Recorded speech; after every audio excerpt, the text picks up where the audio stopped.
আসসালামু আলাইকুম। আপনি কি অ্যাডোবির কোনো সফটওয়্যার যেমন Premiere Pro, Lightroom, Photoshop, Illustrator ব্যবহার করেন? হঠাৎ একদিন আমার ল্যাপটপ স্ক্রিনে দেখানো সমস্যায় আপনি পড়লেন। ভাবছেন এখন কী করবেন? কি আর করবেন? সমস্যার সমাধান করতে হবে।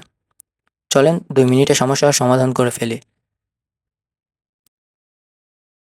প্রথমে সার্চ বারে এসে সার্চ করবেন উইন্ডোজ ডিফেন্ডার ফায়ারওয়াল। এটি ওপেন করে অ্যাডভান্স সেটিংয়ে যাবেন। তারপর আউটবাউন্ড রুলসে ক্লিক করে নিউ রুলস ক্লিক করুন।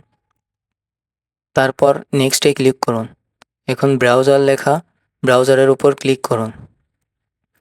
আপনার যে ড্রাইভে যে সফটওয়্যারটির সমস্যা সেই সফটওয়্যারটি ইনস্টল করা আছে সেই জায়গায় গিয়ে সফটওয়্যারটি সিলেক্ট করুন। নেক্সটে ক্লিক করুন। আবার নেক্সটে ক্লিক করুন।